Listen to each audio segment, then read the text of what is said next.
새벽 4시 44분. 도시가 가장 깊은 잠에 빠져드는 시간, 강태무의 세계는 이미 완벽한 궤도 위에서 움직이고 있었다. 서울의 심장부 아우라그룹 타워의 펜트하우스 집무실은 그의 통제욕을 그대로 비추는 거울이었다. 미세먼지 하나 허용하지 않는 공기청정 시스템. 모든 가구의 각도는 1mm의 오차도 없이 완벽한 대칭을 이루었고, 책상 위에는 오직 그가 승인한 서류와 첨단 태블릿만이 존재했다. 모든 것은 그의 의지 아래에 있었다. 그는 화상회의 화면에 떠있는 뉴욕 지사장들의 창백한 얼굴을 무심하게 응시했다. 거대 헤지펀드의 적대적 인수합병 시도를 단 72시간 만에 역으로 집어삼키는 작전이 마무리되는 순간이었다. 그의 목소리는 감정 없이 오직 날카로운 논리만으로 구성되어 있었다. 실패는 선택지에 없습니다. 내가 세운 계획에서 변수는 오직 나의 허락해만 존재할 수 있습니다. 이번 일로 그 사실을 다시 한번 각인했기를 바랍니다. 그의 말 한마디에 지구 반대편의 유능한 임원들은 마치 죄인처럼 고개를 숙였다. 강태무에게 인간은 목표 달성을 위한 효율적인 부품이거나 제거해야 할 비효율적인 장애물, 단 두 가지로 나뉠 뿐이었다. 32세의 나이로 대한민국 재계의 정점에 선 그는 스스로를 신이라 믿었고, 그의 왕국 아우라 그룹은 그 믿음을 증명하는 살아있는 증거였다. 회의 종료 버튼을 누른 그는 잠시 도시의 야경으로 시선을 돌렸다. 저 아래 반짝이는 불빛들은 마치 그에게 복종하는 신하들처럼 느껴졌다. 바로 그 순간이었다. 그의 완벽한 세계에 첫 번째 균열이 발생한 것은 집무실의 모든 조명이 일순간 깜빡이더니 비상전력으로 전환되는 짧은 정적과 함께 암전되었다. 그러나 단순한 정전이 아니었다. 그의 책상 위 태블릿 화면이 지지직거리며 알아볼 수 없는 디지털 노이즈로 뒤덮였고, 뉴욕과 연결되어 있던 글로벌 네트워크 회선이 완전히 끊어졌다. 이것은 단순한 사고가 아니었다. 그의 왕국에 대한 명백한 침공이었다. 강태무의 얼굴에는 당황 대신 차가운 분석의 빛이 서렸다. 그는 즉시 내부 통신망으로 보안팀을 호출했다. 상황 보고. 하지만 그의 목소리는 텅 빈 집무실의 정적 속으로 흩어질 뿐이었다. 모든 통신이 두절되었다. 외부와 연결될 유일한 수단인 그의 개인 위성 전화마저 서비스 불가 신호를 보내고 있었다. 아우라 타워 서울에서 가장 철저한 보안을 자랑하는 첨단 건물이 순식간에 외부 세계와 단절된 고립된 섬이 되어버렸다. 그는 자리에서 일어나 통유리창으로 다가갔다. 아래를 내려다보자 믿을 수 없는 광경이 펼쳐지고 있었다. 아우라 타워뿐만 아니라 강남 일대의 모든 아우라 그룹 계열사 건물들의 불빛이 약속이나 한듯 동시에 꺼져 있었다. 이것은 한 건물을 노린 공격이 아니었다. 아우라 그룹 전체의 중추 신경망을 마비시킨 전례 없는 규모의 사이버 테러였다. 그의 머릿속에서 수십 개의 시나리오가 그려지고 수백 명의 용의자가 떠올랐다. 경쟁 그룹 해외의 해커 조직, 심지어 국가 단위의 개입까지. 하지만 그 어떤 시나리오도 눈앞에 펼쳐질 현실만큼 비현실적이지는 못했다. 끼익 소름 끼치는 소음과 함께 그의 집무실 문이 열렸다. 지문과 홍채정맥 인식까지 거쳐야 열리는 세상에서 가장 안전하다고 자부했던 문이었다. 그리고 그 문틈으로 모습을 드러낸 것은 무장한 특수요원도 복면을 쓴 테러리스트도 아니었다. 똑같은 디자인의 고급스러운 맞춤 정장을 입은 믿을 수 없을 정도로 작은 4명의 아이들이었다. 아이들은 마치 잘 훈련된 군인들처럼 일렬로 걸어 들어왔다. 맨 앞의 아이는 리더인 듯 당당한 표정이었고, 그 뒤의 아이는 작은 손에 성인용과 맞먹는 크기의 전문가용 태블릿을 들고 있었다. 세 번째 아이는 날카로운 눈으로 강태무의 모든 움직임과 표정 변화를 분석하고 있었으며, 마지막 아이는 사랑스러운 미소를 띤 채 그의 앞으로 다가왔다. 아이들의 나이는 많아봐야 5살 정도로 보였다. 이 상황의 초현실성에 강태무는 잠시 사고를 멈췄다. 가장 먼저 입을 연 것은 리더로 보이는 첫째 한결이었다. 강태무 회장님, 아우라 그룹의 시스템은 현재 저희의 통제하에 있습니다. 모든 데이터는 암호화되었고 복구는 불가능합니다. 아이의 목소리는 나이에 맞지 않게 차분하고 명료했다. 마치 수십 번 연습한 대본을 읽는 것 같았다. 강태무는 대답 대신 아이들을 차갑게 쏘아보았다. 그의 눈빛은 웬만한 어른들도 얼어붙게 만들기에 충분했지만 아이들은 전혀 동요하지 않았다. 태블릿을 든 둘째 한솔이 앞으로 나서며 화면을 강태무에게 보여주었다. 화면에는 아우라 그룹의 핵심 서버 내부 구조가 복잡한 다이어그램으로 펼쳐져 있었고 그 중심에서부터 붉은 바이러스가 거미줄처럼 퍼져나가는 모습이 실시간으로 중계되고 있었다. 한솔이 말했다. 저희가 개발한 키메라입니다. 현존하는 어떤 백신으로도 잡을 수 없어요. 이 60분 내로 저희의 요구를 받아들이지 않으면 아우라 그룹은 역사 속으로 사라지게 될 겁니다. 데이터뿐만이 아니라 모든 것을요. 강태무는 평생 처음으로 자신의 이성이 현실을 따라잡지 못하는 경험을 했다. 5살짜리 아이들이 세계 최고 수준의 보안 전문가들이 구축한 철옹성을 무너뜨렸다는 사실을 받아들여야 했다. 그의 머릿속은 혼란스러웠지만 표정은 여전히 얼음장처럼 차가웠다. 그는 아이들의 배후를 생각했다.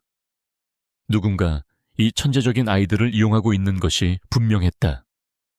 누가 시켰지? 너희들의 부모는 누구냐? 그의 질문에 아이들의 표정에 미세한 변화가 스쳤다. 특히 분석가 기질의 셋째 한빛의 눈이 가늘어졌다. 그때 천사 같은 미소를 짓고 있던 막내 한나가 그의 바로 앞까지 다가와 서류 가방 하나를 테이블 위에 올려놓았다. 저희에겐 엄마밖에 없어요. 그래서 아빠를 찾으러 온 거예요. 그녀는 익숙한 손놀림으로 서류 가방을 열어 잘 만들어진 계약서 한 부를 꺼내 강태무 앞에 내밀었다. 계약서의 제목은 선명한 고딕체로 이렇게 적혀 있었다. 아빠 계약서. 강태무는 헛웃음조차 나오지 않았다.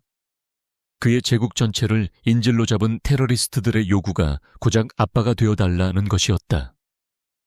그는 계약서를 집어들었다. 내용은 더욱 가관이었다. 제1조 강태무는 본 계약서에 서명하는 즉시 한결 한솔 한빛 한나의 법적 보호자이자 아버지가 된다. 제2조 하루 최소 3번의 식사를 함께하고 저녁 8시에는 동화책을 읽어주어야 한다. 제3조 주말에는 반드시 함께 놀이공원에 가야 한다. 수십 개의 조항들은 하나같이 유치하고 황당했지만 그 형식만큼은 아우라 그룹의 법무팀이 검토한 문서처럼 정교했다.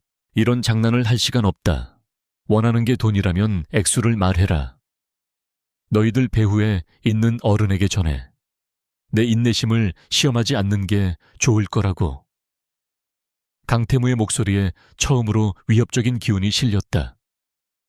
하지만 한나는 전혀 위축되지 않고 오히려 고개를 저어었다. 돈은 저희도 많아요. 저희에게 필요한 건 돈이 아니라 아빠예요. 그리고 저희 배후엔 아무도 없어요. 이건 전적으로 저희 사성의 프로젝트니까요. 사성, 4개의 별이라는 뜻인가? 아이들은 스스로를 그렇게 부르는 듯했다. 강태무는 아이들을 지나쳐 문으로 향했다. 이 비현실적인 연극을 끝낼 시간이었다. 하지만 그의 손이 문고리에 닿기 직전 한결이 나지막이 말했다. 소용없어요. 이 건물의 모든 통제권은 저희에게 있으니까요. 엘리베이터는 움직이지 않고 비상계단은 모두 봉쇄되었습니다.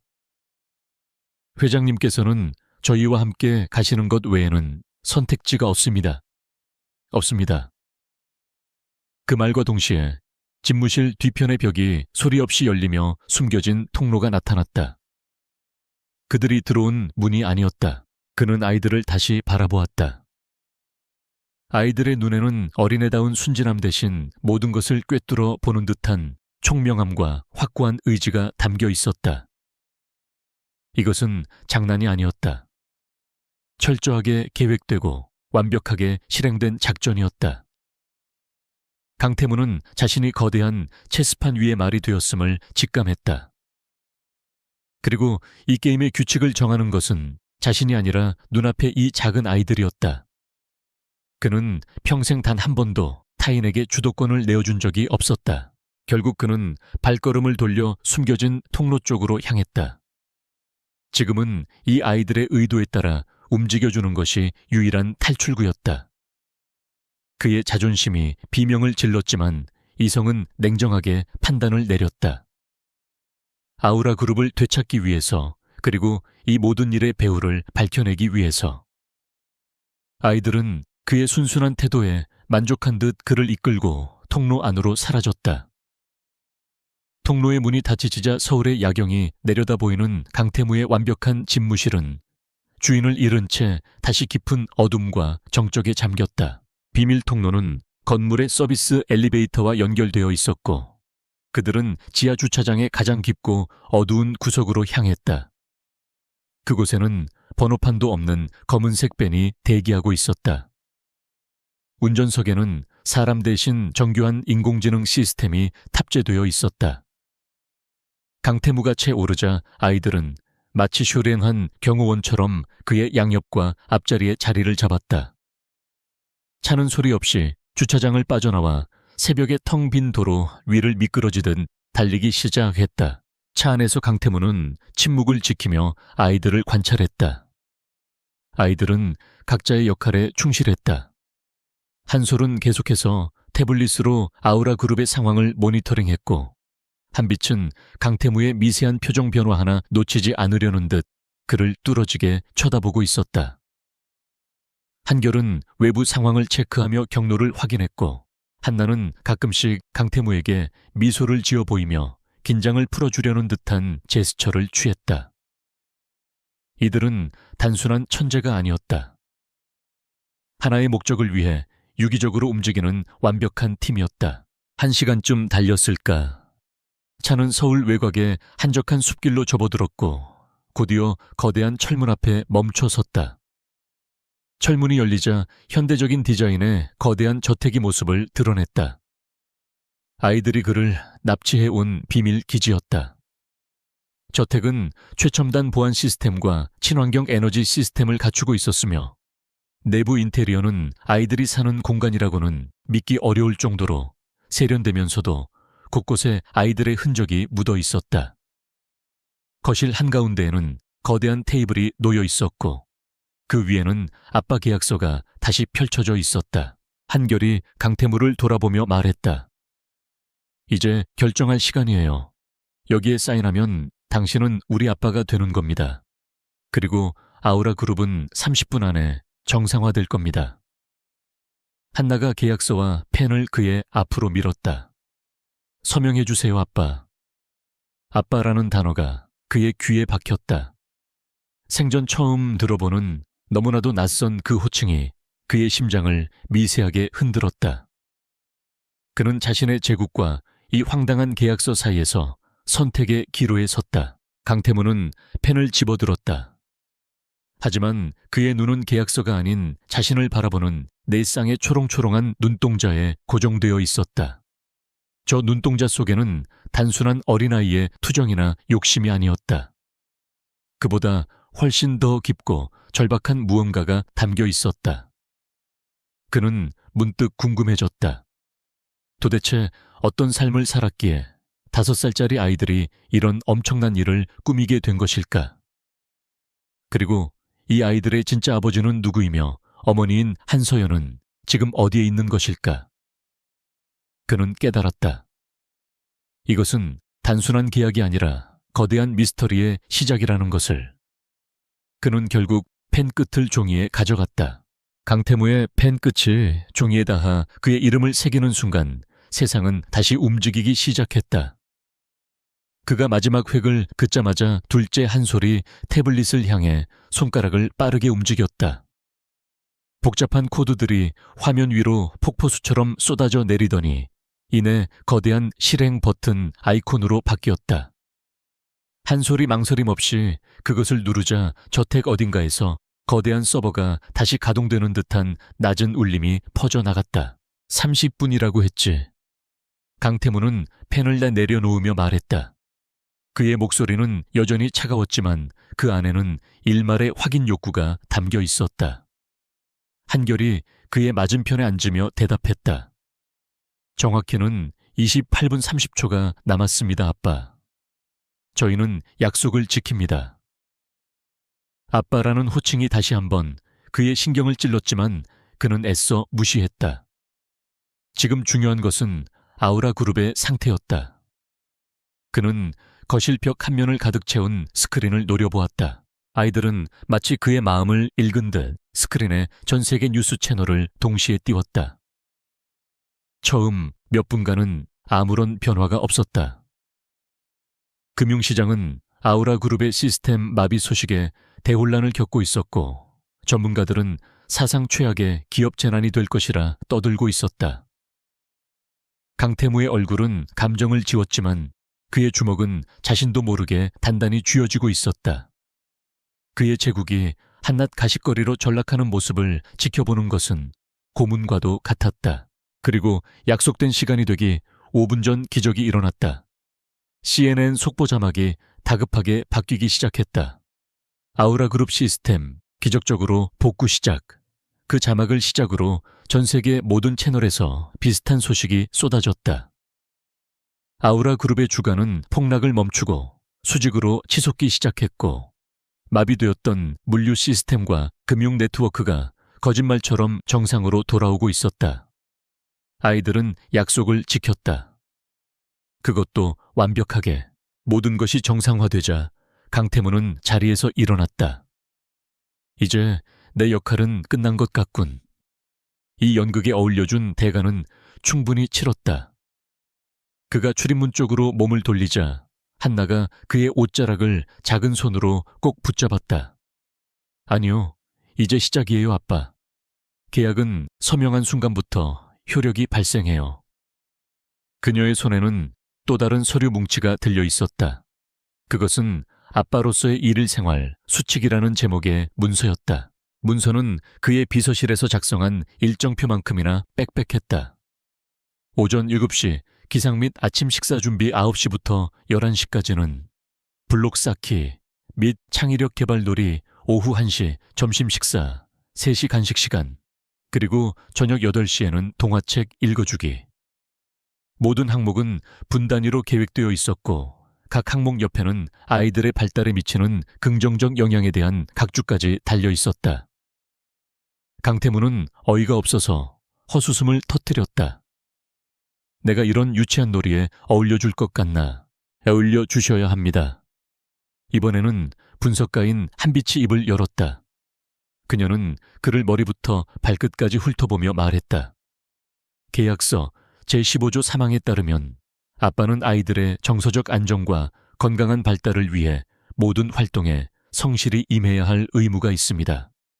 계약 위반 시 아우라 그룹의 시스템 통제권은 다시 저희에게 귀속됩니다. 그녀의 말은 변호사처럼 논리정연했고 그 내용은 명백한 협박이었다. 강태무는 자신이 판 함정에 스스로 빠진 기분이었다. 그날부터 강태무의 감금 생활 혹은 아빠 체험이 시작되었다. 그는 자신의 모든 능력을 동원해 이 기묘한 요새에서 탈출하려 시도했다. 첫 번째 시도는 기술적인 접근이었다. 그는 저택의 시스템에 접속할 수 있는 단말기를 찾기 위해 집 안 구석구석을 뒤졌다. 아이들이 사용하는 태블릿이나 컴퓨터는 완벽한 보안으로 잠겨 있었지만 그는 주방의 스마트 냉장고에서 네트워크에 연결된 작은 허점을 발견했다. 그는 냉장고의 터치 스크린을 이용해 복잡한 명령어를 입력하며 내부 시스템으로 침투를 시도했다. 몇 시간의 사투 끝에 그는 마침내 방화벽의 일부를 우회하는 데 성공했다. 외부로 신호를 보낼 수 있는 아주 작은 통로를 연 것이다. 그가 아우라 그룹의 비상 연락망으로 암호화된 메시지를 보내려는 찰나 냉장고 화면에 귀여운 고양이 이모티콘과 함께 메시지 창이 하나 떴다. 아빠 냉장고 해킹은 안 돼요. 식재료 목록이 엉망이 되거든요. 한솔. 그와 동시에 그가 열었던 모든 통로가 막혔고 냉장고는 평범한 가전제품으로 돌아갔다. 두 번째 시도는 물리적인 탈출이었다. 그는 새벽에 모두가 잠든 틈을 타 저택의 구조를 파악했다. 모든 창문은 방탄 소재였고 문은 복잡한 전자 잠금 장치로 통제되었다. 하지만 그는 황희 시스템에서 약점을 찾아냈다. 옥상으로 연결되는 거대한 환풍구.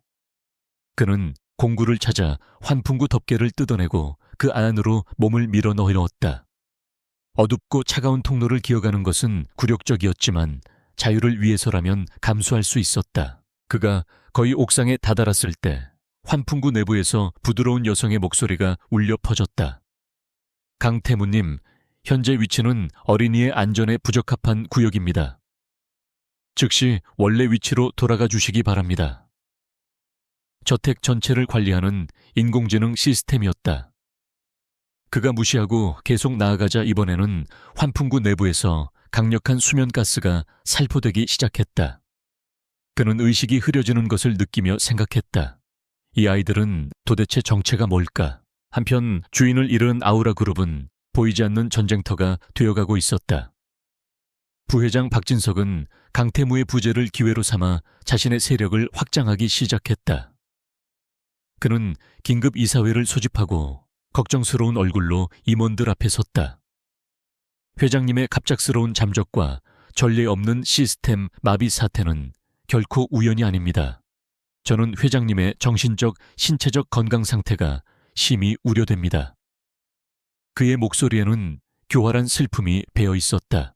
그는 강태무가 최근 극심한 스트레스에 시달렸으며 편집증적인 증세를 보였다는 거짓 소문을 퍼뜨렸다.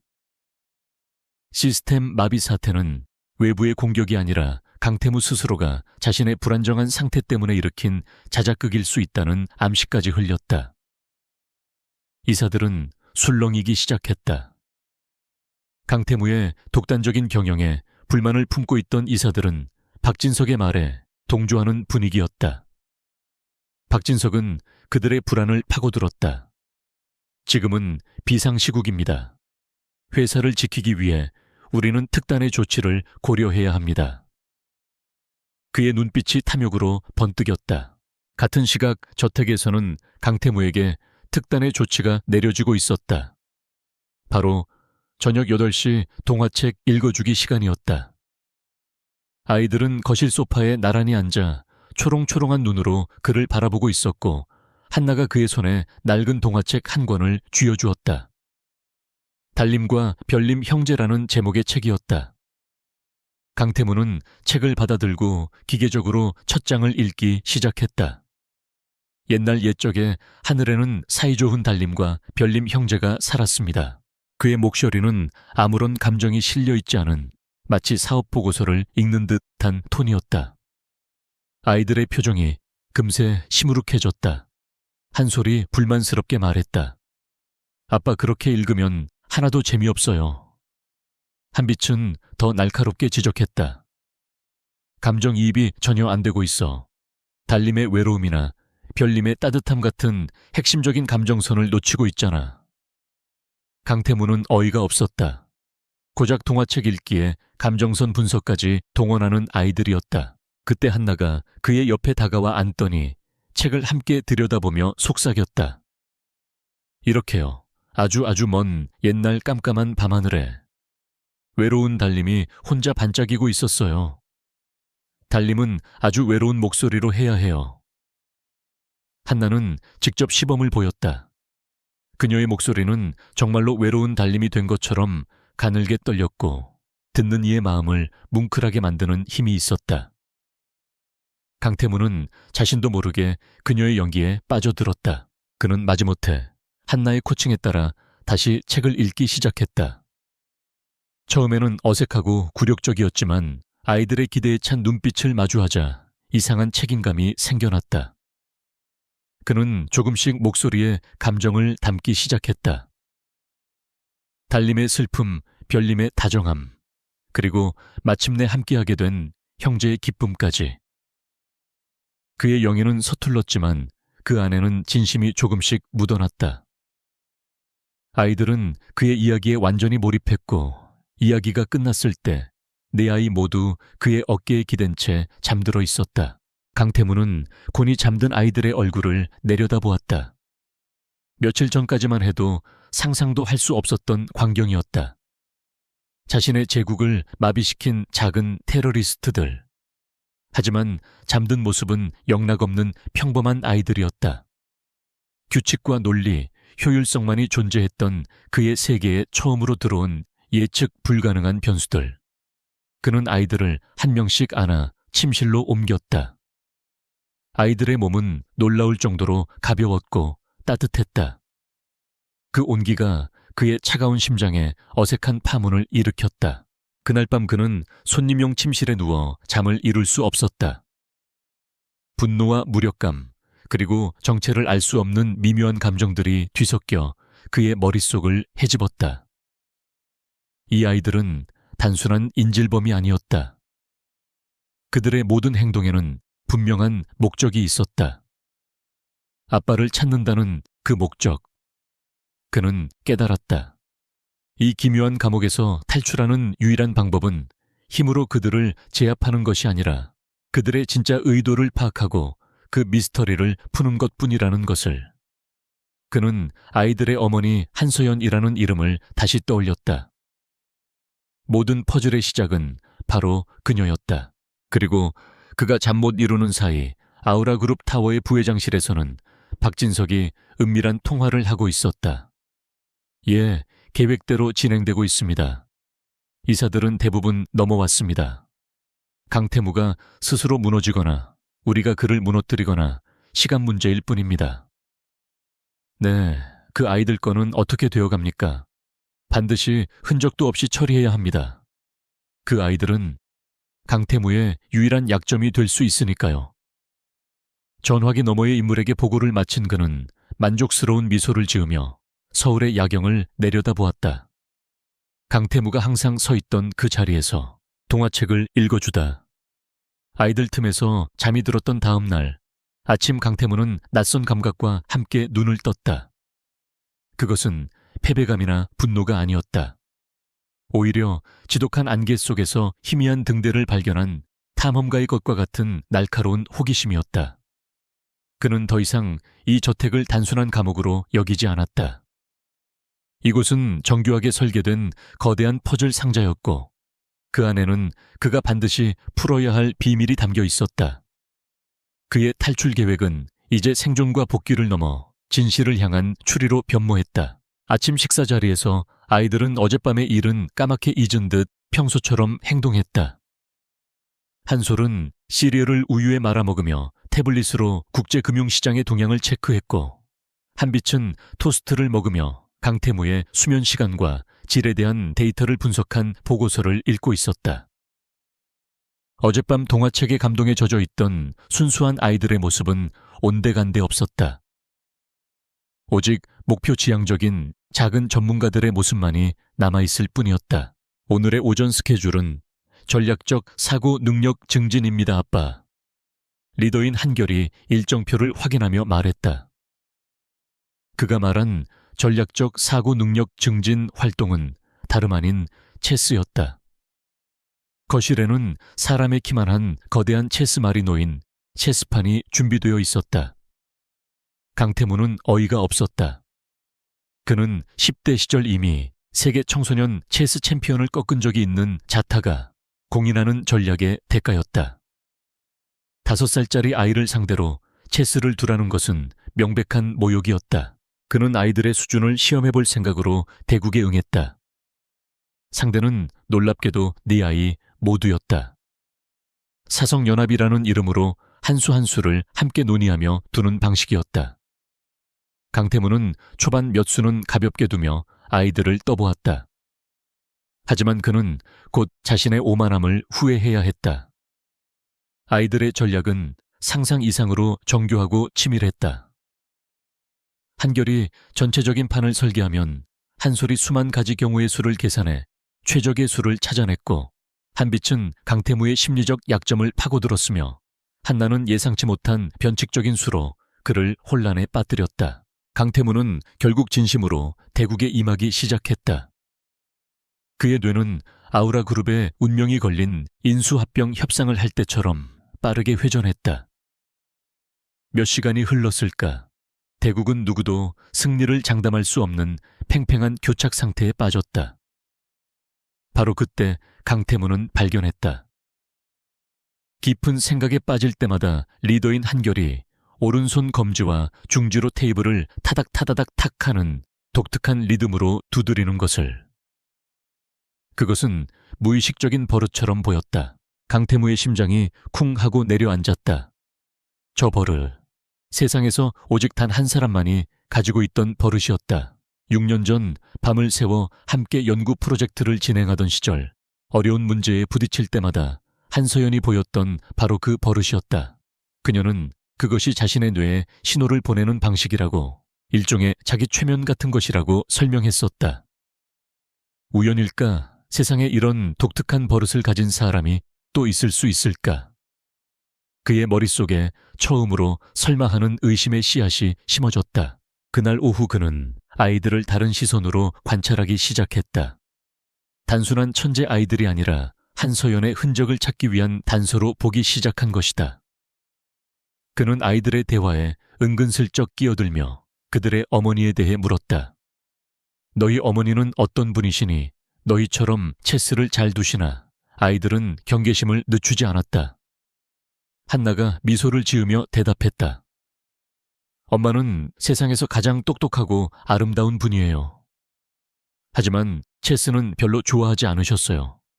엄마는 항상 살아있는 것들을 만드는 걸 더 좋아하셨거든요. 살아있는 것들. 강태무의 머릿속에 다시 한번 과거의 기억이 스쳐 지나갔다. 한서연의 전공은 생명공학과 인공지능의 융합 분야였다. 그녀는 항상 말했다. 자신은 차가운 기계에 따뜻한 영혼을 불어넣고 싶다고. 아이들의 대답은 그녀의 철학과 정확히 일치했다. 의심은 조금씩 확신으로 변해갔다. 그는 아이들의 방을 둘러볼 기회를 엿보았다. 아이들이 잠시 정원에서 식물을 돌보는 사이 그는 몰래 아이들의 공부방으로 들어갔다. 방은 작은 연구실을 방불케 했다. 한쪽 벽면은 알아볼 수 없는 복잡한 수식과 설계도로 가득 차 있었고, 책상 위에는 아이들이 직접 조립한 것으로 보이는 작은 로봇들과 드론들이 놓여 있었다. 그는 한솔의 책상 위에 놓인 태블릿을 발견했다. 화면은 잠겨 있었지만 그는 혹시나 하는 마음에 한서연의 생일을 비밀번호로 입력해 보았다. 삐빅 소리와 함께 잠금이 해제되었다. 그의 심장이 미친 듯이 뛰기 시작했다. 태블릿 안에는 아빠 후보 적격성 평가 보고서라는 이름의 파일이 있었다. 그가 아이들을 관찰하고 있다고 생각했지만 사실은 아이들이 그를 훨씬 더 체계적으로 분석하고 있었던 것이다. 파일에는 인내심 문제, 해결 능력, 공감 능력, 유머 감각 등 수십 개의 평가 항목이 있었고, 각 항목마다 그의 행동에 대한 상세한 기록과 함께 점수가 매겨져 있었다. 동화책 읽어주기는 감정 표현 능력. 항목에서 낮은 점수를 받았지만 노력하는 태도에서 가산점을 받아 간신히 낙제를 면한 상태였다. 이 황당한 보고서에 허수음이 나왔지만 그는 동시에 아이들의 치밀함에 소름이 돋았다. 그는 보고서를 넘기다 마지막 페이지에서 멈칫했다. 유전적 유사성 항목이었다. 그 아래에는 샘플 채취 및 분석 진행 중, 초기 데이터상 일치율 매우 높음, 추가 확인 필요라고 적혀 있었다. 샘플 채취. 언제 그는 자신이 잠든 사이 혹은 식사를 하는 동안 아이들이 자신의 DNA 샘플을 채취했음을 깨달았다. 이 아이들은 그의 상상을 아득히 뛰어넘는 존재들이었다. 그리고 이 보고서는 그들이 단순한 장난이 아니라 정말로 자신들의 진짜 아빠를 찾고 있음을 증명하고 있었다. 그날 밤 두 번째 결정적인 단서가 나타났다. 막내 한나가 악몽을 꾸었는지 울면서 잠에서 깼다. 저택의 인공지능이 강태무에게 이 사실을 알렸고 그는 계약서 조항을 떠올리며 마지못해 한나의 방으로 향했다. 한나는 식은땀을 흘리며 무섭다고 중얼거리고 있었다. 그는 어색하게 침대맡에 앉아 그녀의 등을 토닥여 주었다. 무엇을 어떻게 해야 할지 전혀 알 수 없었다. 그의 인생에 어린아이를 달래는 방법 따위는 입력된 적이 없었다. 그가 당황하고 있을 때 잠결에 칭얼대던 한나가 희미한 멜로디를 흥얼거리기 시작했다. 그것은 완성된 노래가 아닌 몇 개의 음계가 반복되는 짧은 허밍이었다. 하지만 그 멜로디를 듣는 순간 강태무는 온몸이 얼어붙는 듯한 충격을 받았다. 6년 전 한서연이 실험에 지쳐 잠들 때마다 잠꼬대처럼 흥얼거리던 바로 그 자장가였다. 그녀가 어릴 적 할머니에게 들었다던 세상에 악보도 없는 그녀만의 노래였다. 우연히 3번 겹치면 필연이라고 했던가. 이제 그는 더 이상 우연을 믿을 수 없었다. 강태무는 그날 이후 아이들을 대하는 태도를 완전히 바꾸었다. 그는 더 이상 탈출을 시도하지 않았다. 대신 아이들의 세계에 적극적으로 참여하며 더 많은 단서를 수집하기 시작했다. 그는 블록 쌓기 놀이를 하면서 아이들의 공간 지각 능력과 협동심을 관찰했고 함께 요리를 하면서 그들의 식습관과 미각의 특징을 파악했다. 모든 정보 조각들이 하나의 그림을 향해 맞춰지고 있었다. 바로 한서연이라는 그림을. 그리고 마침내 그의 의심의 쐐기를 박는 마지막 퍼즐 조각이 나타났다. 저녁 식사 시간이었다. 그날의 메뉴는 토마토 크림 소스와 바지를 곁들인 해산물 리소토였다. 아주 평범해 보이는 메뉴였지만 강태무에게는 그렇지 않았다. 이것은 6년 전 그와 한서연이 함께 만들었던 둘만의 비밀 레시피였다. 요리에 서툴렀던 두 사람이 온갖 재료를 섞어보다 우연히 발견한 세상 어디에도 없는 맛이었다. 그들은 그 음식에 기억의 맛이라는 이름을 붙여주었었다. 강태무는 떨리는 손으로 숟가락을 들어 리소토를 한 입 떠먹었다. 혀끝에 닿는 순간 잊고 있던 모든 기억이 폭풍처럼 몰아쳤다. 토마토의 상큼함, 크림의 부드러움, 그리고 바질의 향긋함까지. 6년 전 그날의 맛과 정확히 일치했다. 그는 고개를 들어 아이들을 바라보았다. 아이들은 아무것도 모른다는 듯 맛있게 음식을 먹고 있었다. 이 음식 누가 만들었지? 그의 목소리가 미세하게 떨리고 있었다. 한나가 해맑게 대답했다. 엄마가 알려주신 레시피예요. 엄마는 이걸 세상에서 가장 행복한 맛이라고 불렀어요. 아빠도 좋아하실 것 같아서 만들어 봤어요. 행복한 맛, 기억의 맛. 같은 음식을 두고 두 사람은 다른 이름을 붙였던 것이다. 강태무는 더 이상 질문을 할 수 없었다. 모든 것이 명확해졌다. 한결이의 버릇, 한나의 자장가, 그리고 이 리소토의 맛까지. 이 아이들은 단순한 우연의 산물이 아니었다. 그는 아이들을 자신의 눈앞에 있는 4명의 작은 천재들을 다시 바라보았다. 이제 그들은 더 이상 정체불명의 납치범이 아니었다. 그들은 한서연의 아이들이었다. 그리고 어쩌면 자신의 아이들일지도 모른다는 감당할 수 없는 가능성이 그의 심장을 거세게 두드리기 시작했다. 그의 임무는 이제 완전히 바뀌었다. 이 저택에서 탈출하는 것이 아니라 6년 전 사라진 한서연의 행방을 찾고 이 모든 미스터리의 진실을 밝혀내는 것으로. 그는 비로소 자신이 이 기묘한 계약의 진정한 의미를 마주하게 되었음을 깨달았다. 기억의 맛은 강태무의 뇌리에 깊숙이 박혀있던 과거의 봉인을 해제하는 열쇠였다. 그는 밤새 한서연과의 기억들 묻어두었다고 생각했던 감정의 파편들과 씨름했다. 분노, 그리움, 배신감, 그리고 이제는 거대한 의욕까지. 그는 더 이상 간접적인 단서에 의존할 수 없었다. 진실의 심장을 정면으로 꿰뚫어야 했다. 아이들의 어머니, 그 여자의 이름을 직접 확인해야만 했다. 다음 단계로 나아가기 위한 유일한 방법이었다. 다음 날 아침 강태무는 평소와 다른 분위기로 아이들 앞에 섰다. 그는 아이들을 아빠 체험이 귀찮은 대상으로 보는 것을 그만두었다. 대신 하나의 목적을 공유하는 비록 기묘하지만 잠재적인 파트너로 인식하기 시작했다. 그는 아이들을 거실 소파에 앉히고 자신은 그들 앞에 무릎을 굽혀 눈높이를 맞췄다. 이런 행동은 아이들에게도 그 자신에게도 처음 있는 일이었다. 아이들은 그의 갑작스러운 변화에 다소 긴장한 듯 보였다. 너희들에게 중요한 이야기를 하고 싶다. 그의 목소리는 낮고 진지했다. 나는 너희들의 아빠 계약을 받아들였다. 하지만 좋은 아빠가 되려면 너희들의 엄마에 대해 더 많이 알아야 한다고 생각한다. 너희들의 엄마는 어떤 사람이었는지, 그리고 이름이 무엇인지 알려줄 수 있겠니? 그는 최대한 부드러운 어조를 사용하려 노력했지만 이름이라는 단어를 내뱉을 때 목소리가 미세하게 잠기는 것은 어쩔 수 없었다. 아이들 사이에는 잠시 침묵이 흘렀다. 한결과 한빛은 의심스러운 눈초리로 그를 분석했다. 그의 의도가 무엇인지, 이 질문 뒤에 어떤 계산이 숨어 있는지 파악하려는 듯했다. 그들에게 어머니의 이름은 가장 소중하고 신성한 정보였다.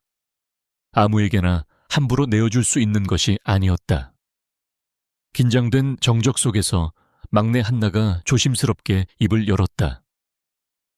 그녀는 강태무의 눈을 똑바로 바라보며 그의 진심을 가늠하는 듯했다. 정말 우리 아빠가 되어주실 건가요? 강태무는 잠시 망설였다. 그의 마음속에는 여전히 혼란이 가득했지만 아이들의 간절한 눈빛 앞에서 거짓말을 할 수는 없었다. 그는 천천히 고개를 끄덕였다. 약속하지. 너희들을 지켜주겠다고. 그러기 위해선 모든 것을 알아야 한다. 그의 대답에 한나는 마침내 결심한 듯 맑고 또렷한 목소리로 말했다. 우리 엄마 이름은 한서연이에요. 한서연. 그 세 글자가 공기 중에 울려 퍼지는 순간 강태무의 세계는 무너져 내렸다. 시간과 공간이 뒤틀리며 그의 의식은 6년 전 과거의 어느 한 지점으로 격렬하게 빨려 들어갔다. 그곳에는 차가운 아우라 그룹의 회장이 아닌 열정과 사랑으로 가득했던 젊은 연구자 강태무가 있었다. 그리고 그의 곁에는 언제나 햇살처럼 빛나던 여자 한서연이 있었다. 그녀는 단순한 천재가 아니었다. 그녀는 세상을 다른 눈으로 보는 사람이었다. 강태무가 세상을 0과 1로 이루어진 데이터와 효율성의 집합체로 볼 때 한서연은 그 안에서 생명의 온기와 이야기의 가능성을 보았다. 두 사람은 대학 시절 인공지능 윤리에 대한 격렬한 토론을 계기로 처음 만났다. 서로 너무나도 달랐기에 오히려 자석처럼 강하게 끌렸다. 그들의 사랑은 연구실의 차가운 공기 속에서 뜨겁게 타올랐다. 함께 설립한 작은 연구소 프로메테스에서 그들은 세상을 바꿀 꿈을 꾸었다. 바로 인간의 감정을 이해하고 스스로 성장하는 인공지능 가이아 프로젝트였다. 강태무가 가이아의 완벽한 논리 회로를 설계하면 한서연은 그 회로에 따뜻한 감성의 데이터를 불어넣었다. 그들의 협업은 완벽했고 사랑은 깊어졌다. 강태무는 그녀 앞에서만큼은 세상의 모든 갑옷을 벗어 던질 수 있었다. 그녀는 그의 유일한 안식처이자 그의 세계 그 자체였다. 프로젝트가 완성 단계에 이르렀을 때 비극은 예고 없이 찾아왔다. 어느 날 아침 그가 연구소에 도착했을 때 모든 것이 사라져 있었다. 지난 몇 년간의 연구 데이터가 담긴 메인 서버는 완전히 비어 있었고 백업 데이터까지 모두 파괴되어 있었다. 그리고 책상 위에는 한서연이 남긴 짧은 메모 한 장만이 놓여 있었다. 미안해요. 당신과 나의 꿈은 여기까지인 것 같네요. 더 큰 세상을 향해 가겠어요. 나를 찾지 말아요. 그것은 배신이었다. 그의 모든 것을 앗아간 그의 심장을 찢어발긴 잔인한 배신. 그는 미친 듯이 그녀를 찾아 헤맸지만 그녀는 마치 세상에서 증발이라도 한 듯 흔적조차 없었다. 얼마 후 경쟁사였던 미국의 거대 IT 기업 오리진 테크에서 가이아 프로젝트와 놀랍도록 유사한 기술을 발표했다. 모든 정황은 한서연이 연구 데이터를 훔쳐 경쟁사에 팔아넘겼다는 사실을 가리키고 있었다. 사랑은 증오로 변했고 신뢰는 경멸로 바뀌었다. 강태무는 그날 이후 자신의 마음을 완전히 닫아버렸다. 오직 성공과 복수만을 위해 달리는 차가운 기계가 되기로 결심했다. 그것이 그가 아우라그룹을 지금의 제국으로 키워낸 원동력이었다. 아빠 괜찮아요. 한나의 목소리가 그를 지독한 과거의 악몽에서 현실로 끌어냈다. 그는 식은땀을 흘리고 있었다.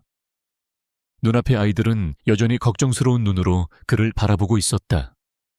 그는 혼란스러웠다.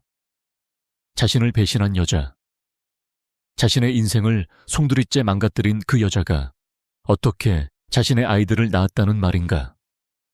아이들의 나이는 5살. 시간상으로는 그녀가 사라진 직후에 태어난 셈이다. 모든 것이 모순투성이었다. 그의 머릿속에서 수만 가지 가설이 충돌했다. 그녀가 임신 사실을 숨기고 떠났던 것일까? 아니면 이 아이들은 다른 남자의 아이인데 어떤 이유에서인지 자신을 찾아온 것일까? 하지만 아이들에게서 발견된 수많은 단서들은 후자의 가능성을 부정하고 있었다. 그렇다면 배신 자체가 거짓이었을 가능성도 있는 것일까? 누군가 그녀에게 누명을 씌우고 두 사람을 갈라놓은 것은 아닐까? 6년간 단단하게 굳어있던 그의 신념체계가 뿌리부터 흔들리고 있었다. 그가 내면의 폭풍에 휩싸여 있는 동안 외부의 폭풍 역시 거세게 몰아치고 있었다. 아우라그룹 타워에서는 박진석 부회장이 마침내 칼을 빼들었다. 그는 이사회의 과반수를 자신의 편으로 만드는데 성공했고 마침내 회장 강태무 직무정지 및 임시회장 선임의 건을 안건으로 하는 긴급 이사회를 공식적으로 소집했다. 소집 통지서는 모든 이사에게 발송되었고 언론은 이 사실을 대서특필하기 시작했다. 아우라그룹 강태무 회장, 건강 이상설, 경영권 분쟁 심화, 박진석 부회장 구원투수로 나서나. 자극적인 헤드라인들이 쏟아져 나왔다. 박진석은 언론과의 인터뷰에서 비통한 표정으로 말했다. 저는 누구보다 강태무 회장님의 복귀를 바랍니다. 하지만 회사의 안정이 최우선입니다. 회장님이 부재 중인 이 상황을 더 이상 방치할 수는 없습니다. 그의 위선적인 연기는 대중의 동정심을 자극했고 이사회를 압박하는 강력한 여론을 형성했다. 이사회는 3일 뒤로 예정되었다. 강태무에게 남은 시간은 많지 않았다. 저택으로 돌아온 강태무는 자신의 방에 틀어박혀 생각에 잠겼다. 분노와 혼란이 가라앉자 그의 머리는 다시 차갑게 식기 시작했다. 그는 한 가지 분명한 사실을 깨달았다. 지난 6년간 자신이 믿어왔던 진실은 어쩌면 완벽하게 조작된 거짓일지도 모른다는 것. 그리고 그 진실을 밝힐 유일한 열쇠는 바로 눈앞의 네 아이들과 그들의 어머니 한서연이었다. 그는 더 이상 과거에 얽매여 있을 수 없었다.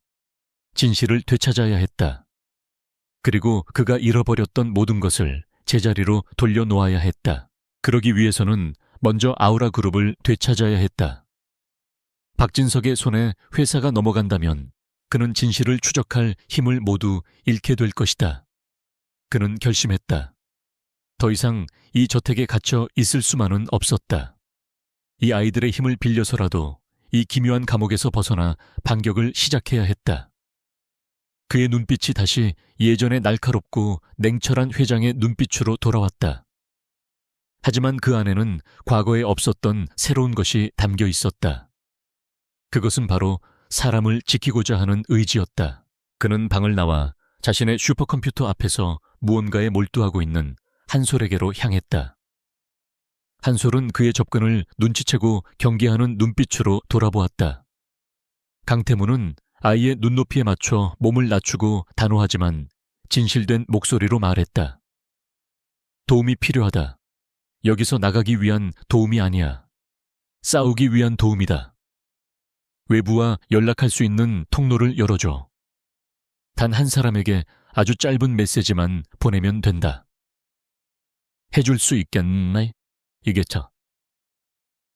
담더 지리기슈인다. 한솔은 대답 대신 그의 형제들을 돌아보았다. 한결과 한빛 그리고 한나가 어느새 그의 뒤에 와 서 있었다. 내 아이들은 잠시 서로 눈빛을 교환했다. 그들만의 언어로 소통하는 듯 했다. 잠시 후 한결이 대표로 입을 열었다. 메시지를 보낼 상대는 누구죠? 그리고 내용은요? 그들은 강태무를 시험하고 있었다. 그의 의도가 정말로 싸움을 위한 것인지 아니면 탈출을 위한 속임수인지. 강태무는 망설임 없이 대답했다. 나에게 절대적으로 충성하는 유일한 사람이다. 내용은 전쟁을 준비하라는 것. 이제 이 연극을 끝낼 시간이니까. 강태무의 선전포고를 들은 아이들의 눈빛이 변했다. 그들은 더 이상 그를 감시해야 할 아빠 후보나 통제해야 할 인질로 보지 않았다. 그의 눈에서 과거의 배신감이나 현재의 혼란이 아닌 미래를 향한 명확한 투쟁 의지를 읽었기 때문이다. 그것은 아이들이 그에게서 가장 보고 싶어 했던 강하고 믿음직한 보호자의 모습이었다. 한결은 말없이 고개를 끄덕였고 그것으로 내 아이의 동의는 끝났다. 한솔이 망설임 없이 자신의 슈퍼컴퓨터 앞에 앉았다. 그의 작은 손가락들이 키보드 위에서 춤을 추기 시작했다. 화면에는 수십 개의 보안 프로토콜과 암호화 알고리즘이 폭풍처럼 생성되고 있었다. 그는 전 세계의 감시망을 우회하는 단 하나의 통신 채널을 만들기 위해 저택의 모든 연산 능력을 끌어모았다. 몇 분 뒤 그는 마침내 양자 암호화 기술을 기반으로 한 세상에서 가장 안전한 통신선을 개통했다. 연결됐어요. 15초 동안만 유지 가능해요. 강태무는 한 소리 내민 소형 마이크에 대고 짧고 단호하게 말했다. 김비서 나다. 수화기 너머로 충격과 안도감이 뒤섞인 김비서의 목소리가 희미하게 들려왔다. 강태무는 그의 말을 끊었다. 들을 시간 없다. 지금부터 내 말 잘 들어. 박진석이 이사회를 소집했다. 3일 뒤다. 그 전에 전쟁을 끝낸다. 모든 수단을 동원해 우호 지분을 확보하고 이사들을 개별 접촉해. 그리고 프로메테스의 유령을 깨워라. 프로메테스의 유령은 강태무가 아우라 그룹 내에 비밀리에 심어놓은 최고의 화이트 해커팀이자 정보 분석팀이었다. 한서연에게 배신당한 후 다시는 타인에게 자신의 등을 내주지 않겠다고 다짐하며 만든 그의 가장 날카로운 창의자 방패였다. 그 이름을 입에 올리는 순간 그의 입안이 썼지만 지금은 감상에 젖어 있을 때가 아니었다. 전쟁을 준비하라. 그 말을 끝으로 통신은 정확히 15초 만에 끊겼다. 임무를 완수한 강태무는 이제 방역의 서막이 올랐다고 생각했다. 하지만 그의 예상을 비웃기라도 하듯 저택의 메인 컴퓨터에서 날카로운 경고음이 울려 퍼졌다. 한솔이 다급하게 외쳤다. 외부 침입이에요. 아니 이건 내부에서 아우라 그룹의 방화벽을 강제로 허물고 있어요. 화면에는 아우라 그룹의 보안 시스템 구조도가 나타났고 내부의 한 지점에서부터 강력한 해킹 프로그램이 방화벽을 좀먹어 들어가는 모습이 실시간으로 표시되고 있었다. 강태무는 즉시 상황의 심각성을 파악했다. 아이들이 처음 시스템을 마비시켰던 것은 마치 예방주사를 놓기 위해 잠시 면역력을 떨어뜨린 것과 같았다. 아이들은 시스템을 복구하며 이전보다 훨씬 강력한 보안 시스템을 구축해 놓았다. 하지만 박진석은 바로 그 예방주사 때문에 생긴 찰나의 빈틈을 놓치지 않고 진짜 치명적인 바이러스를 심어 놓았던 것이다. 그는 이사회를 통해 합법적으로 회사를 장악하는 동시에 실패할 경우를 대비해 회사의 핵심 데이터를 빼돌릴 계획까지 세워두고 있었다. 이건 단순한 야심가가 아니야. 회사를 통째로 팔아넘기려는 매국노다. 강태무의 목소리가 얼음처럼 차가워졌다. 그는 아이들을 돌아보았다. 아이들의 표정 역시 굳어 있었다. 자신들의 아빠 찾기 프로젝트가 이토록 거대한 범죄의 도화선이 될 줄은 상상도 못했을 것이다. 한결이 입을 굳게 다물고 말했다. 저희가 열었던 문이에요. 저희가 책임지고 막아야 해요. 아이들의 눈에는 두려움 대신 강한 책임감이 서려 있었다. 그 순간 저택의 거실은 세상에서 가장 기묘한 전쟁 지휘본부가 되었다. 강태무는 더 이상 아이들의 보호자가 아니었다. 그는 이 작은 정예 부대를 이끄는 총사령관이었다. 한솔, 너는 방어를 맡는다. 적의 침투 경로를 파악하고 확산을 최대한 지연시켜. 한빈, 너는 적의 공격 패턴을 분석해. 박진석의 성격이라면 분명 가장 가치 있는 정보부터 노릴 거다. 그의 다음 목표를 예측해. 그의 지시에 아이들은 일사불란하게 움직였다. 한솔은 컴퓨터 앞에 앉아 신들린 듯한 타이핑을 시작했다.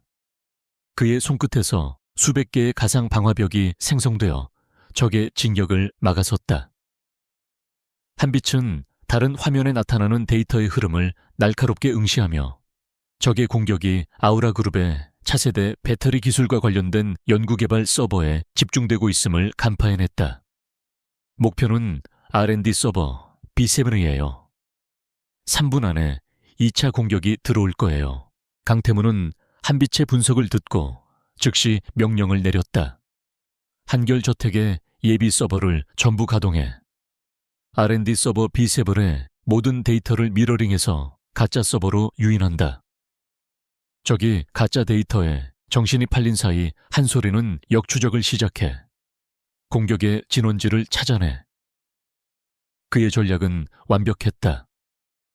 수십 년간 수많은 전쟁 같은 협상을 치르며 다져진 그의 전략적 사고는 아이들의 천재적인 기술력과 결합하여 엄청난 시너지를 만들어냈다.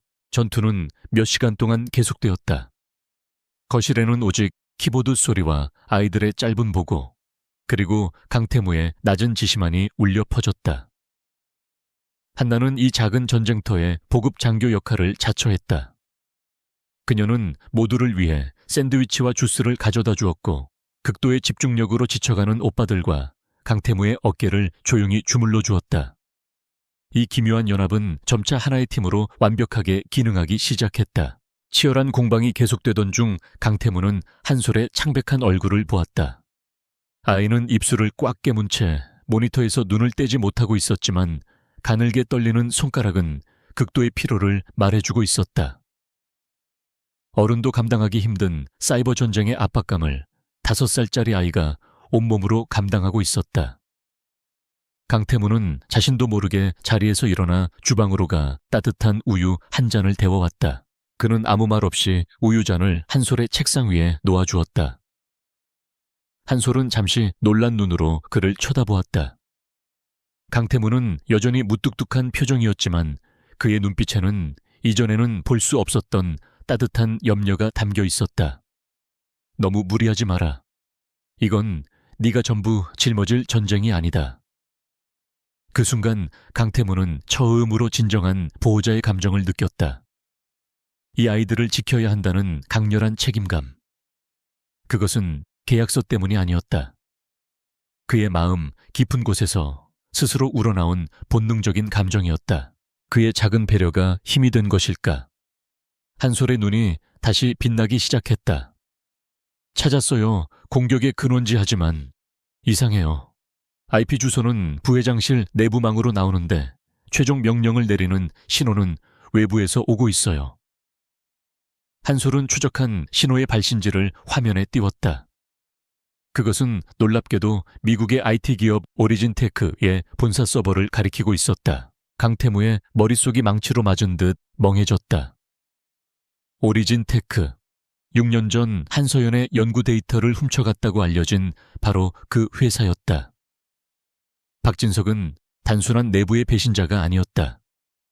그는 6년 전부터 자신을 괴롭혀온 과거의 망령과 손을 잡고 있었던 것이다. 개인적인 복수와 회사의 운명이, 한서연의 미스터리와 박진석의 배신이 하나의 거대한 음모로 연결되는 순간이었다. 그는 아이들을 바라보았다.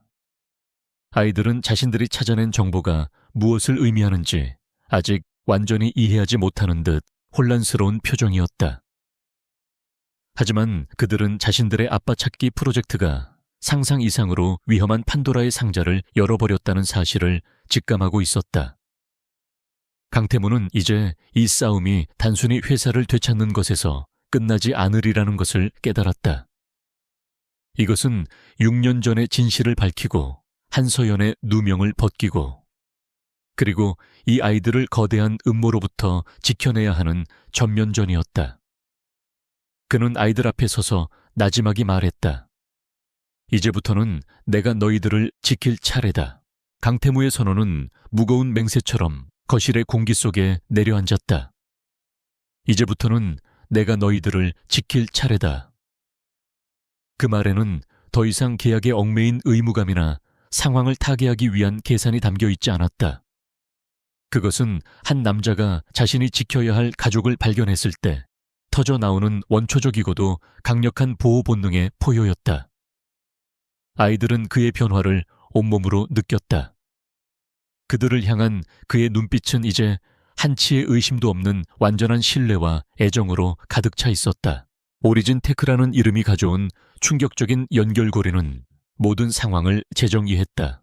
이것은 더 이상 단순한 경영권 분쟁이 아니었다. 6년 전의 과거에서부터 현재까지 이어지는 거대한 음모의 실체가 수면 위로 떠오르고 있었다. 강태무는 아이들 앞에 앉아 차분하지만 단호한 목소리로 물었다. 모든 것을 말해줘야 한다. 너희 어머니 한서연에 대해서 왜 사라져야만 했는지, 그리고 왜 하필 나를 찾아오라고 했는지. 아이들은 서로의 얼굴을 마주 보았다. 그동안 그들만이 공유했던 세상에서 가장 무거운 비밀을 털어놓을 시간이었다. 마침내 리더인 한결이 결심한 듯 입을 열었다. 저희도 모든 것을 알지는 못해요. 하지만 엄마가 남기신 기록이 있어요. 그는 강태무를 이끌고 저택의 가장 깊숙한 곳 서재로 향했다. 서재의 벽면 하나는 평범한 책장처럼 보였지만 한결이 특정한 순서대로 책을 누르자 책장이 소리 없이 옆으로 밀리며 숨겨진 공간이 나타났다. 그 안에는 외부와 완전히 차단된 작은 서버실이 있었다. 한솔이 그곳에 단말기에 앉아 복잡한 암호를 입력했다. 수십 겹의 보안 장벽을 해제하자 화면에 나의 별들에게 라는 제목의 파일이 나타났다. 그것은 한서연이 자신의 네 아이 사성 시싱을 위해 남긴 일종의 디지털 유서이자 비망록이었다. 첫 번째 파일은 6년 전 날짜의 영상 기록이었다.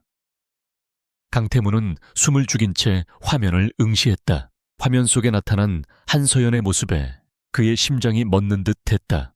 6년이라는 세월이 흘렀지만 그녀의 총명하고 따뜻한 눈빛은 변함이 없었다. 하지만 그녀의 얼굴에는 깊은 수심과 불안이 서려 있었다. 결솔빛 한나, 나의 사랑하는 아가들아, 너희가 이 영상을 볼 때쯤이면 엄마는 아마 너희 곁에 없겠지. 부디 엄마를 원망하지 말아다오. 그녀의 목소리는 떨리고 있었다. 영상을 통해 드러난 진실은 충격적이었다. 6년 전 그녀는 가이아 프로젝트에 데이터를 훔쳐 달아난 배신자가 아니었다. 오히려 그녀는 프로젝트를 지키려던 유일한 사람이었다. 당시 연구소의 투자자 중 하나였던 오리진 테크가 박진석과 결탁하여 가이아를 군사 목적으로 이용하려 한다는 사실을 알게 된 것이다. 그들은 인간의 감정을 통제하고 조종하는 무서운 무기로 만들 계획이었다. 한서연은 이 사실을 강태무에게 알리려 했지만 박진석은 이미 강태무의 주변을 완벽하게 장악하고 있었다. 그가 보낸 모든 메시지는 차단되었고 그와의 모든 연락수단이 막혔다. 그녀는 함정에 빠졌음을 깨달았다. 만약 진실을 폭로하려 한다면 자신뿐만 아니라 강태무까지 위험에 빠뜨리게 될 터였다. 결국 그녀는 스스로 배신자라는 오명을 뒤집어쓰고 가이아의 원본 데이터를 가지고 잠적하는 길을 택했다. 그것이 프로젝트와 강태무 두 사람 모두를 지킬 수 있는 유일한 방법이었다. 그리고 그때 엄마 뱃속에는 너희들이 있었단다. 그녀는 떨리는 손으로 자신의 배를 감싸 안았다. 이 사실을 그에게 알리면 그는 분명 모든 것을 버리고 나를 찾아 나설 거야. 그러면 그 역시 저들의 표적이 되겠지. 나는 차마 그를 위험에 빠뜨릴 수 없었어. 그래서 혼자 너희를 지키기로 결심했단다. 그녀의 눈에서 눈물이 흘러내렸다.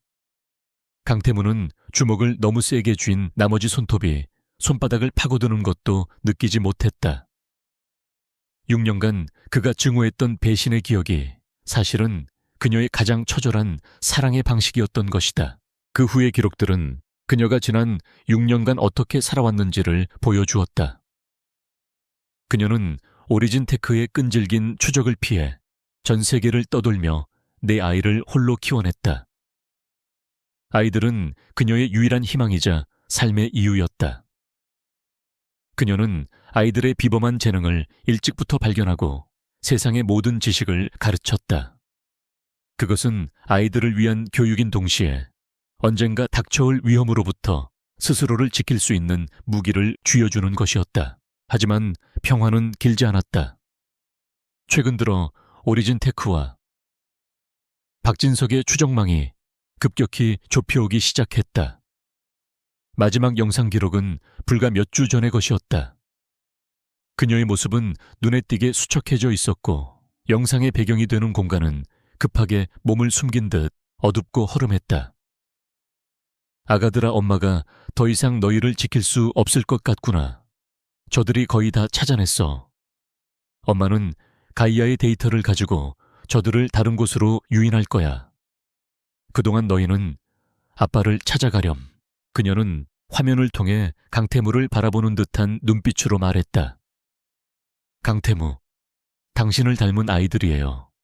나보다 훨씬 똑똑하고 당신만큼이나 강인하죠. 당신이라면 아이들을 지켜줄 수 있을 거야. 아이들이 가진 모든 기술과 정보는 아빠를 찾기 위한 도구란다. 세상에서 가장 강하고 똑똑한 사람 너희를 지켜줄 유일한 방패. 그게 바로 너희 아빠 강태무란다. 그것이 그녀의 마지막 메시지였다. 모든 영상이 끝나고 서버실에는 무거운 침묵만이 감돌았다. 아이들은 조용히 눈물을 흘리고 있었다. 그들은 이 모든 사실을 알고 있었지만 어머니의 목소리를 다시 듣는 것은 여전히 가슴 아픈 일이었다. 한빛이 떨리는 목소리로 덧붙였다. 엄마가 사라지시기 며칠 전부터 저희를 추적하는 디지털 신호가 급격히 늘어났어요. 엄마는 매일 밤 잠도 못 주무시고 방어 시스템을 구축하셨죠. 한솔은 주먹을 쥔 채 말했다.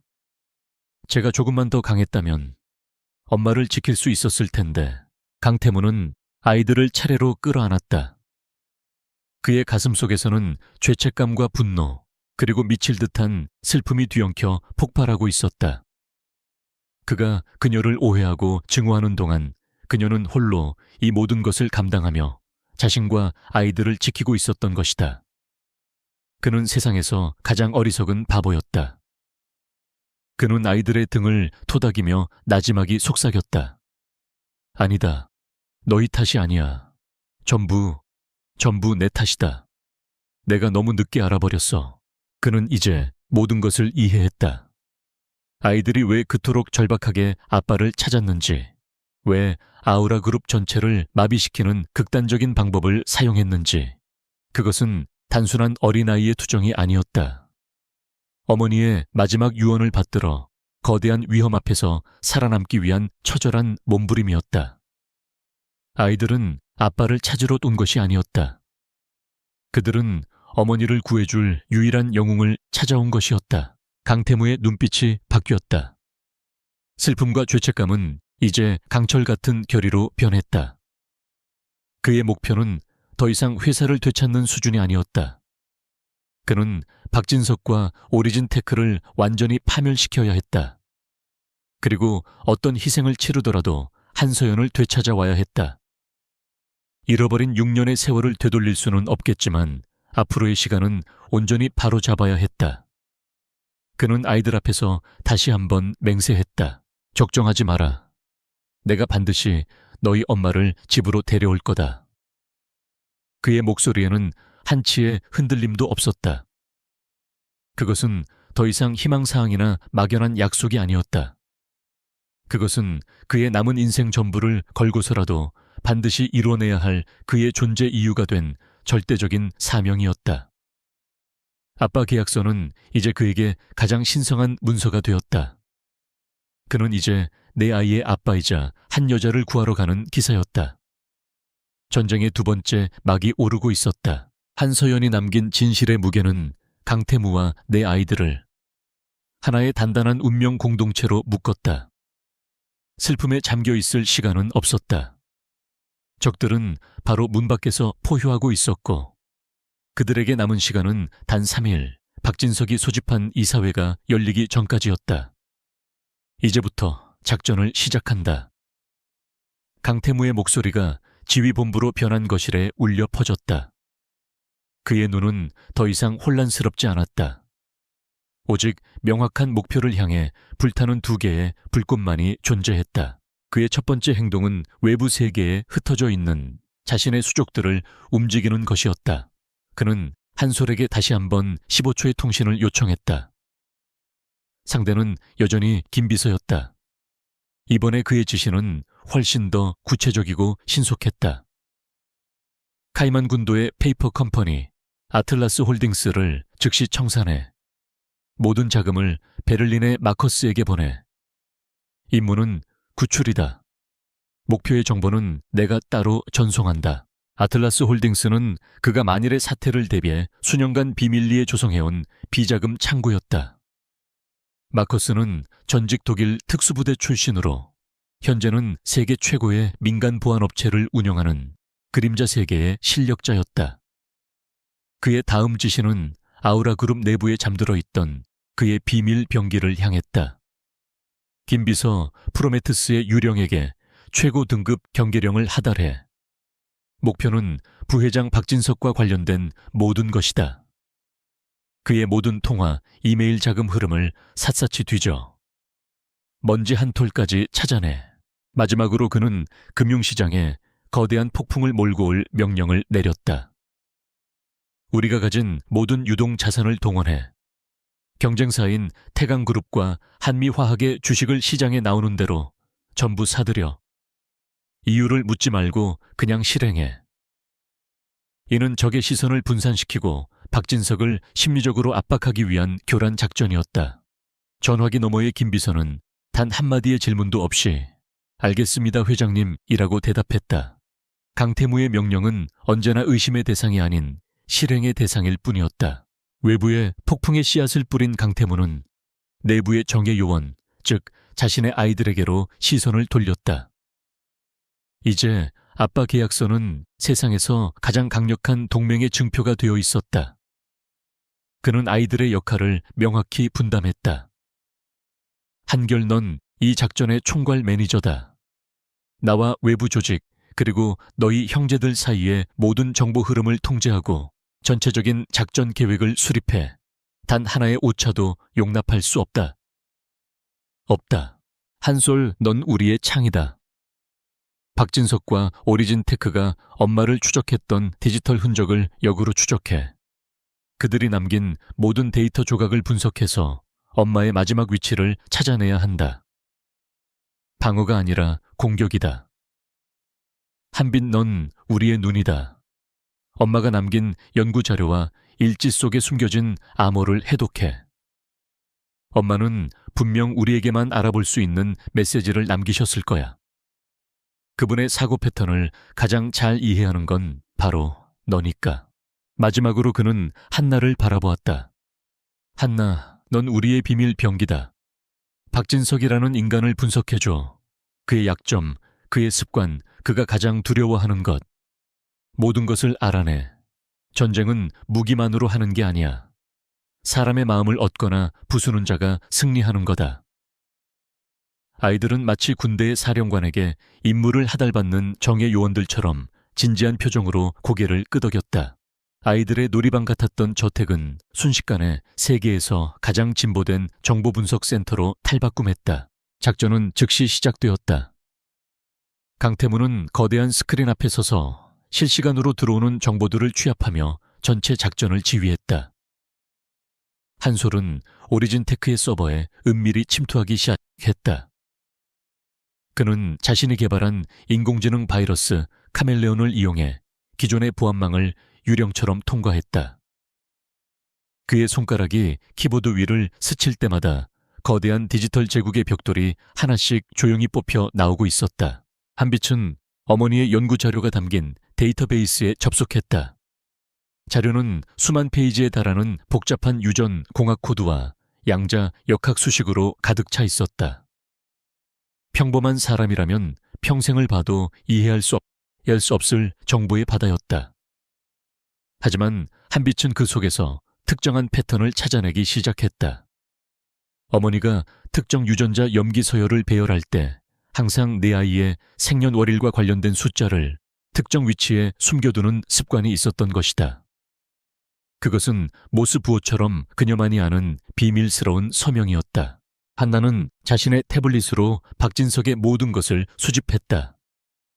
그의 학창시절, 기록부터 사소한 인터뷰 기사, 심지어는 그의 아내가 운영하는 SNS 계정까지. 그녀는 방대한 데이터 속에서 그의 심리적 프로필을 구축했다. 그는 극심한 열등감에 시달리고 있으며 자신의 성공을 과시하려는 욕구가 병적으로 강하다는 것, 그리고 그의 아내가 그의 유일한 약점이라는 사실을 발견했다. 그녀는 박진석을 무너뜨릴 결정적인 한 방을 조용히 준비하고 있었다. 시간은 속절없이 흘러갔다. 이사회까지 남은 시간은 48시간. 팀은 잠자는 시간도 잊은 채 작전에 몰두했다. 강태무는 며칠 만에 수녀는 늙은 듯 보였지만 그의 눈은 형형하게 빛나고 있었다. 그는 아이들이 지쳐 쓰러질 때마다 담요를 덮어주고 직접 만든 간단한 식사를 챙겨 먹였다.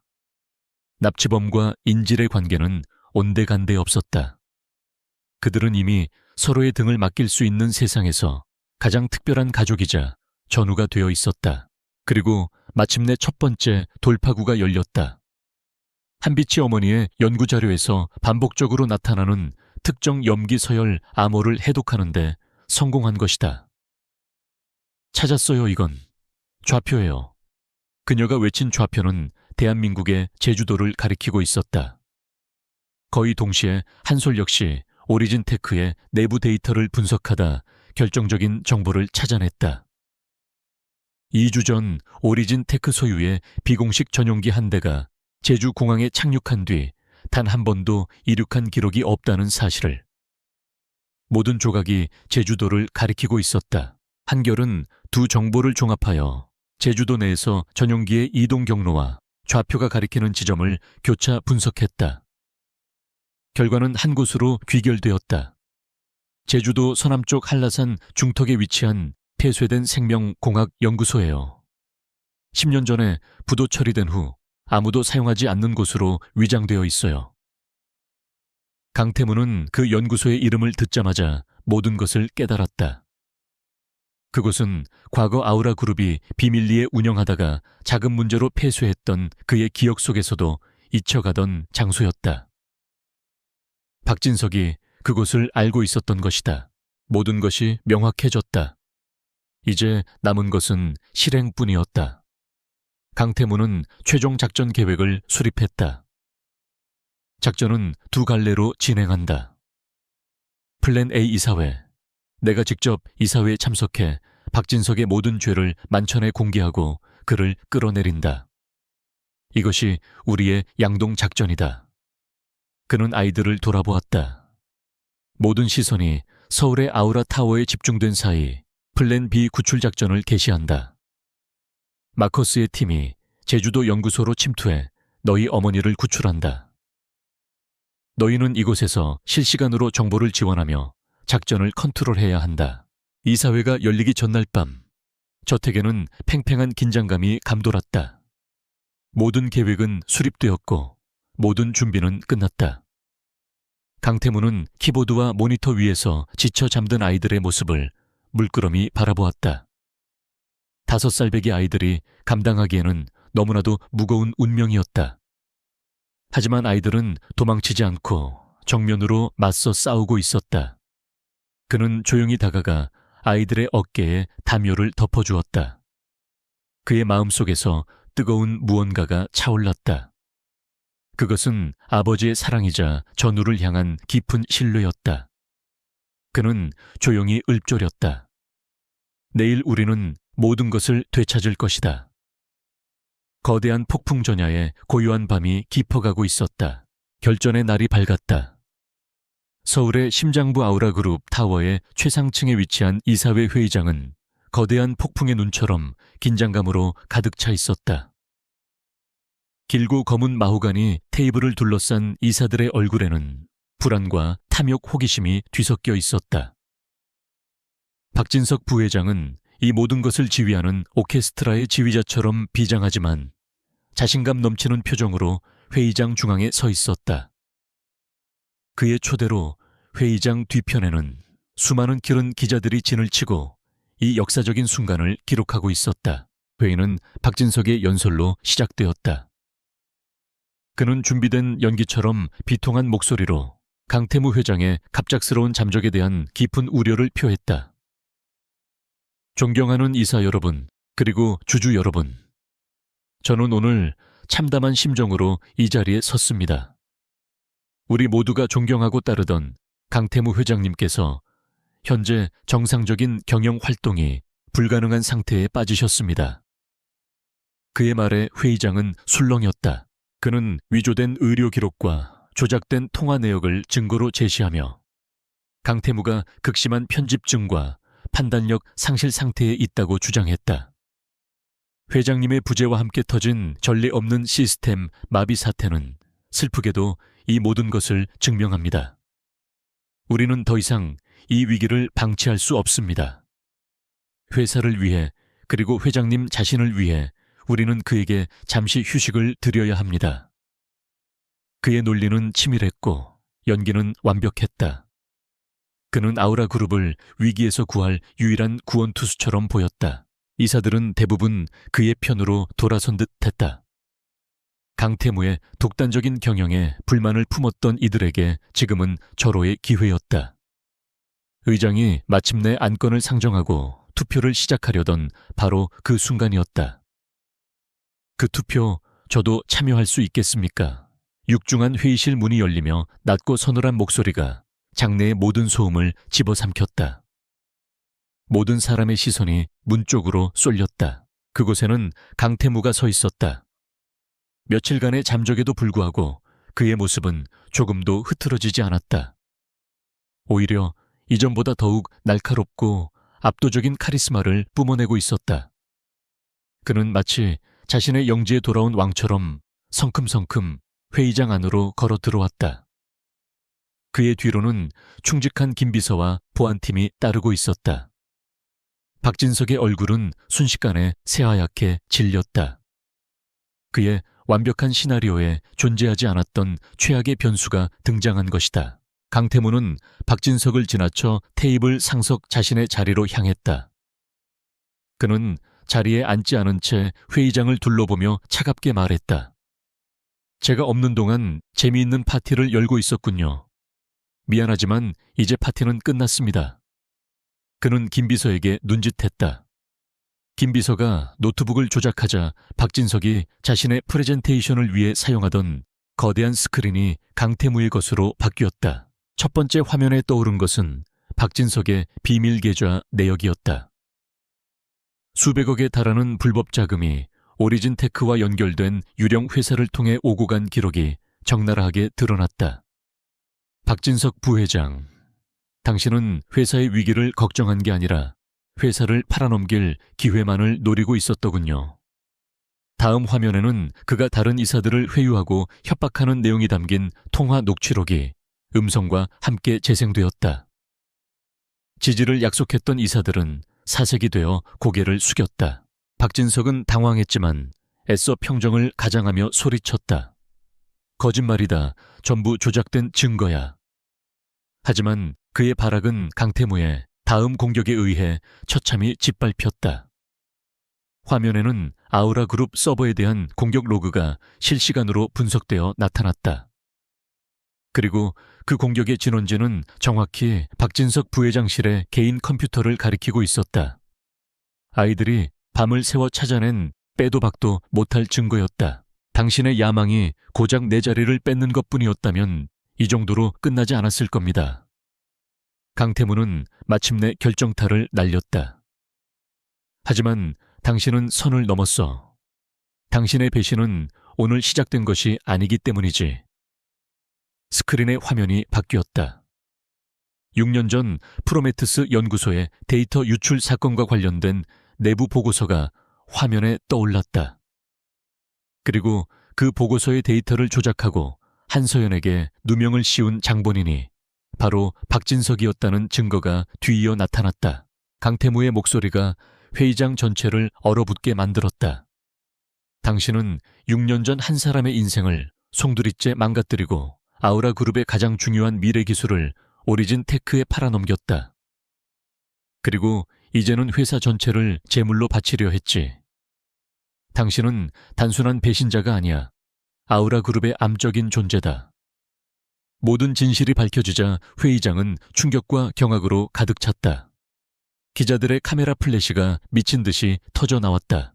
이 모든 것이 일어나는 동안 아이들은 저택의 지휘본부에서 실시간으로 상황을 지켜보고 있었다. 한솔은 아우라 타워의 모든 보안 시스템을 장악하고 김 비서의 노트북을 통해 증거 자료들을 정확한 타이밍에 스크린으로 전송했다. 한빛은 강태무의 귀에 꽂힌 초소형 이어피스를 통해 이사들의 표정 변화와 심리 상태를 분석하여 전달했고, 한나는 박진석의 심리가 무너지는 결정적인 순간을 예측해냈다. 이 작은 영웅들이 보이지 않는 곳에서 승리를 만들어내고 있었다. 모든 것을 잃은 박진석은 마침내 이성을 잃었다. 그는 강태무에게 달려들며 절규했다. 네가 모든 걸 망쳤어. 원래 전부 내 것이었어야 해. 하지만 그의 발악은 보안팀의 단단한 팔에 의해 저지되었다. 그는 짐승처럼 울부짖으며 회의장에서 끌려나갔다. 한때 아우라 그룹의 2인자였던 남자의 초라한 퇴장이었다. 박진석을 따랐던 이사들은 바닥에 엎드려 용서를 빌었다. 강태무는 그들을 향해 경멸의 시선조차 주지 않았다. 기업의 전쟁은 끝났다. 그의 왕국은 다시 그의 손으로 돌아왔다. 하지만 강태무는 승리를 자축하지 않았다. 그는 혼란에 빠진 회의장을 등지고 섰다. 그의 얼굴에는 기쁨 대신 더 큰 결의가 서려 있었다. 그는 손목시계에 숨겨진 통신 장치를 향해 조용히 하지만 단호하게 말했다. 그 목소리는 저택의 지휘본부에 있는 한결에게로 직접 전달되었다. 1단계 작전 완료, 2단계 작전을 개시한다. 그는 잠시 숨을 고르고 그의 인생에서 가장 중요한 명령을 내렸다. 내 가족을 집으로 데려와라. 아우라 그룹 이사회가 아수라장으로 변한 그 시각 강태무는 이미 타워 옥상 헬리패드에 서 있었다. 그의 등 뒤에서 벌어지는 혼란과 비명은 더 이상 그의 관심사가 아니었다. 그의 모든 신경은 이제 남쪽의 섬 제주도를 향해 있었다. 김 비서가 미리 준비해둔 제트 헬리콥터의 프로펠러가 거센 바람을 일으키며 그의 결심을 재촉했다. 그는 망설임 없이 헬기에 올라탔고 기체는 서울의 마천루를 뒤로 한 채 칠흑 같은 밤하늘을 향해 솟구쳤다. 헬기 내부는 또 다른 전쟁 지휘 본부였다. 그는 헤드셋을 통해 저택에 있는 아이들과 직접 연결되었다. 상황 보고. 그의 목소리에 조급함이 묻어나왔다. 헤드셋 너머로 한결의 차분한 목소리가 들려왔다. 마커스의 알파팀이 연구소 방영 5km 지점까지 접근했습니다. 현재 외부 경계 병력은 총 12명, 열 감지 센서와 동작 감지 CCTV가 50m 간격으로 설치되어 있습니다. 화면에는 한솔이 해킹으로 확보한 연구소 주변의 위성사진과 실시간 감시 영상이 떠 있었다. CCTV 영상은 5초 간격의 루프 영상으로 교체했어요. 이제부터 그들은 장님이나 마찬가지예요. 한솔의 자신감 넘치는 목소리가 이어졌다. 강태무는 제주의 지상에서 작전을 펼치는 마커스 팀과 서울의 저택에서 하늘의 눈이 되어주는 자신의 아이들을 동시에 지휘하며 거대한 체스판을 움직이고 있었다. 그의 인생을 건 가장 중요한 게임이었다. 제주도 상공에 진입했을 때 지상에서는 마커스의 알파팀이 마침내 움직이기 시작했다. 그들은 어둠 속에 녹아든 유령처럼 소리 없이 경계 병력들을 하나씩 제압해 나갔다. 모든 것은 아이들의 완벽한 정보 지원하에 이루어졌다. 한빛은 적들의 순찰 패턴을 분석해 가장 안전한 침투 경로를 예측했고, 한솔은 전자 잠금 장치로 된 연구소의 출입문을 원격으로 해제했다. 작전은 한치의 오차도 없이 진행되고 있었다. 강태무가 탑승한 헬기가 연구소 인근의 약속된 지점에 착륙했다. 그는 방탄조끼를 걸치고 무장한 채 헬기에서 내렸다. 마커스가 그를 말렸지만 그는 단호하게 고개를 저었다. 내 여자를 구하러 가는데 뒤에서 기다리고만 있을 수는 없지. 그는 더 이상 냉철한 기업가가 아니었다. 사랑하는 사람을 구하기 위해 불구덩이에 뛰어드는 한 명의 남자일 뿐이었다. 그는 마커스의 팀과 함께 연구소의 심장부로 향했다.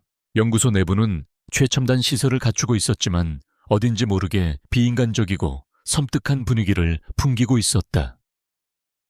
복도를 따라 늘어선 실험실 안에는 정체불명의 생체 실험 흔적들이 남아 있었다.